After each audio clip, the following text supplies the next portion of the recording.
Hi hello welcome back to she's life. என்னடா இப்படி படுத்துட்ருக்கேன்னு பார்க்குறீங்களா? எஸ், எப்படியோ தெரியும், ஒரு வாரம் ஏதோ ஒரு சாக்கு சொல்லி ஓப்பி அடிச்சாச்சு. பட் அதுக்கப்புறம் என்னோடய ரொட்டீன்ஸை நான் வந்துட்டு எந்த மாதிரி கொண்டு வரேன், ஃபஸ்ட்டு ஸ்டார்டிங் எந்த மாதிரி பண்ணுறேன் அப்படின்னு தான் உங்ககிட்ட ஷேர் பண்ண போகிறேன். ஏன்னா ஒரு ரொட்டீன் வந்து ஒரு வாரத்துக்கு நம்ம வந்து பிரேக் பண்ணிட்டோம்னு வச்சுக்கோங்களேன், அதை திருப்பி ரீசெட் பண்ணுறது கொஞ்சம் கஷ்டம்தான் எனக்கு. ஸோ நான் அதை எப்படி வந்துட்டு ஓவர் கம் பண்ணுறேன்னு இந்த வீடியோவில் நான் உங்களுக்கு சின்ன சின்ன டிப்ஸாக சொல்ல போகிறேன்.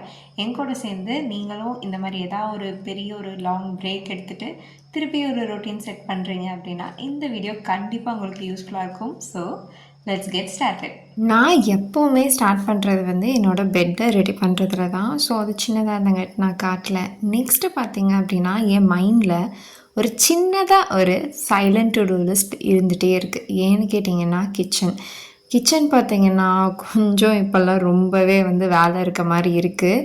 ஏன்னா ஹஸ்பண்ட் ஹெல்ப் பண்ணாருன்னா கண்டிப்பாக கிச்சன் குப்பையாயிருது. அதை என்னால் தடுக்கவே முடியல. உங்கள் வீட்லேயும் அப்படி தானான்னு சொல்லுங்கள்.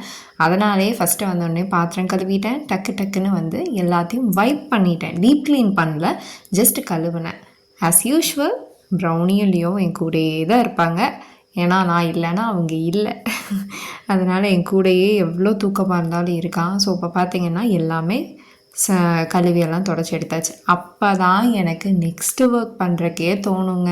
ஏன்னு கேட்டிங்கன்னா இப்போது ஒரு கிச்சன் குப்பையாக இருந்துச்சுன்னா என்ன தான் நீங்கள் வீட்டை க்ளீன் பண்ணாலும் அது ஏதோ ஒரு பெரிய வேலை இருக்க மாதிரியே இருக்கும். ஸோ நான் எடுத்தோடனே ஃபஸ்ட்டு கிச்சன் தான் ஃபோக்கஸ் பண்ணுவேன். அதை க்ளீன் பண்ணிட்டாலே சட்டுன்னு இந்த வீட்டை அவ்வளோ சீக்கிரமாக நான் க்ளீன் பண்ணிடுவேன். இப்போ பார்த்தீங்கன்னா அரசாணிக்கா 2 பேருக்கும் சமைக்கணும். இதே தான், இத்தனோண்டு ஒரு பொருள் கிடச்சிடக்கூடாது, எல்லாம் வயிற்றுக்குள்ளே தான் இருக்கும் டஸ்ட்பின் மாதிரி. எந்த வேலையும் பண்ண முடியாது இந்த ப்ரௌனியை வச்சுட்டு.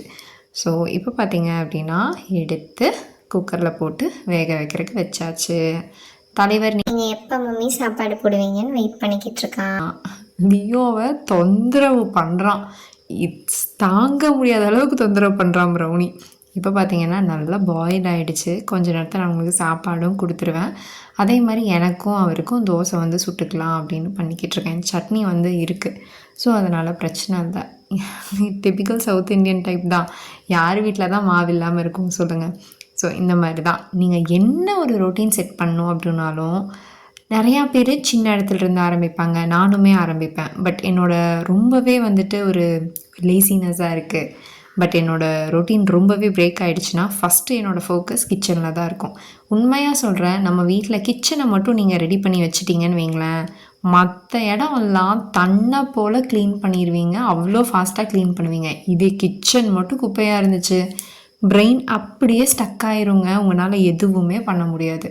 அப்புறம் பார்த்திங்கன்னா இருக்க துணியை வந்துட்டு துவைக்க போட்டுட்டேன். நம்மளோட ரொட்டீனை வந்து கொஞ்சம் ஏதாச்சும் ஒரு பாட்டு கேட்டுட்டு கொஞ்சம் காம் டவுன் ஆகிட்டு ஒர்க் பண்ண ஸ்டார்ட் பண்ணி பாருங்கள். ரொம்பவே ஈஸியாக இருக்கும். பட் ஹைட்ரேட்டடாக இருங்க. ஏன்னா நான் ரொம்பவே சாப்பிட்றதுக்கு சோம்பேறித்தனப்படுவேன். சாப்பிட்டு முடிச்சுட்டு எனக்காக இவன் தோசைக்கு வெயிட் பண்ணிகிட்டு இருக்கான். அவ்வளோ பெரிய ஃப்ராட் அவன். பார்த்திங்கன்னா ஒர்க் பண்ணிவிட்டு கொஞ்ச நேரம் ரெஸ்ட் எடுத்துகிட்டு சாப்பிட்டுட்டு அப்புறம்தான் மற்ற ஒர்க் பார்க்க போவேன். இப்போ பார்த்திங்கன்னா என்னோடய பிரேக் டைம். அழகாக கொஞ்சம் நேரம் லியோ கூட விளையாண்டுட்டு சரி அவன் பாவம் தூங்கட்டும்னு தூங்க விட்டுட்டேன். அதுக்கப்புறம் போயிட்டு துணி மடிக்க வேண்டியது இருந்துச்சு. டக்குன்னு துணியெல்லாம் மடித்து எடுத்து உள்ளே வச்சுட்டு அதுக்கப்புறம் துவைக்க போட்டதை எடுத்து காய போடணும். அவ்வளோதான். இப்போ இருக்கிறத பார்த்தீங்க அப்படின்னா இதையே நான் ரொம்ப லேசியாக்கிட்டுருவேன். பிகாஸ் 1 வீக் செம்ம பிரேக் ஆகிடுச்சு. ரொம்பவே எனக்கு டிஃபிகல்ட்டாக இருந்துச்சு. என்னோடய ஃபஸ்ட்டு டாஸ்க் கிச்சன் தான். நீங்கள் வேணால் ட்ரை பண்ணி பாருங்கள். கிச்சன் தான் ஒரு ஹார்ட் ஆஃப் த ஹவுஸ் மாதிரி. நீங்கள் கிச்சன் மட்டும் ரெடி பண்ணிடுங்க, மற்றதெல்லாம் தன்னை போல் ஃபிக்ஸ் ஆகிடும். நீங்களும் இதே மாதிரி வந்து பண்ணியிருக்கீங்களான்னு சொல்லுங்கள். இதே மாதிரி ஏதாச்சும் ஒரு டைம் பிரேக் எடுத்திருக்கீங்களான்னு கண்டிப்பாக கமெண்ட் செக்ஷனில் சொல்லுங்கள். பிகாஸ் நான் மட்டும்தான் இப்படியெல்லாம் பண்ணுறேனா இல்லை எல்லோரும் இருக்காங்களான்னு தெரிஞ்சுப்பேன். மறக்காமல் லைக் பண்ணி ஷேர் பண்ணி சப்ஸ்கிரைப் பண்ணுங்கள்.